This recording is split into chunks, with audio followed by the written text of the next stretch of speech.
पहले हम ले रहे हैं किस चीज का, कैश बुक का क्वेश्चन। कौन सा column, single column, single column की कैश बुक। अब सिंगल कॉलम की कैश बुक क्या होगी, लेजर के कॉलम होते हैं सेम टू सेम। पहले ट्रांजैक्शनों को ध्यान से देख लेते हैं।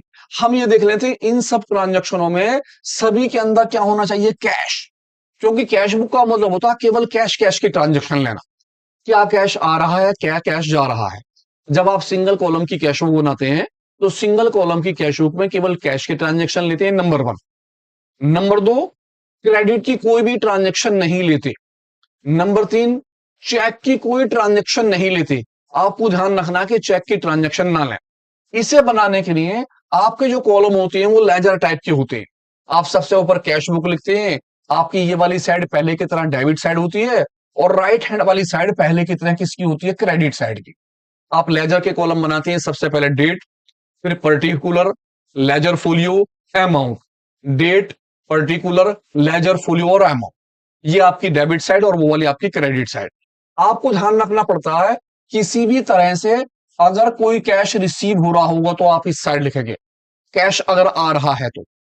किसी भी तरह से आपके पास से अगर कैश पे हो रहा होगा तो आप क्रेडिट साइड में लिखेंगे, यानी कैश की रिसीप्ट डेबिट साइड में, कैश की पेमेंट क्रेडिट साइड में। बस ये ध्यान रखना है और कुछ भी नहीं। तो ध्यान से देखते हैं क्वेश्चन को। आप ये देखिए कि कौन सी ट्रांजैक्शन में कैश आ रहा है और कौन सी ट्रांजैक्शन में कैश जा रहा है। सबसे पहले मिस्टर अशोक ने स्टार्ट करा बिजनेस, कहता mister Ashok command business with cash. Mister Ashok ने बिजनेस चालू करा, जब वो खाली बैठे थे उन्होंने अपना बिजनेस चालू करा तो उनके बिजनेस के अंदर पैसे आ गए। तो सबसे पहले हमारे पास कैश आ गया, क्योंकि आपके बिजनेस में जब कैश आएगा तभी तो आप बिजनेस चालू करोगे। तो फर्स्ट कंडीशन में हमारे पास कैश आया, किसके, मिस्टर अशोक के बिजनेस में।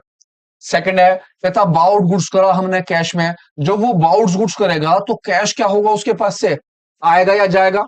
अगर आ रहा है तो डेबिट वाली साइड में, और अगर कैश जा रहा है तो क्रेडिट साइड में। जब आप परचेज करेंगे तो कैश क्या होगा आपके पास से, चला जाएगा। परचेज गुड्स करा हमने, और परचेज गुड्स किससे करा, गुप्ता जी से, वो भी किसमें करा, क्रेडिट में। जब आप उधार में कोई ट्रांजेक्शन करोगे तो वो ट्रांजेक्शन आपकी नहीं आएगी, आप उस ट्रांजेक्शन को छोड़ दोगे। कैश सेल, आपने कैश में माल बेचा, जब आप कैश में माल बेचोगे तो कैश अगर आ रहा है तो आप टू में लिखोगे यानी डेबिट साइड में, कैश जा रहा है तो आप क्रेडिट साइड में लिखोगे। रेंट पेड, आपने रेंट पेड कर दिया, जब आप रेंट पेड करोगे तो कैश क्या होगा, आएगा या जाएगा।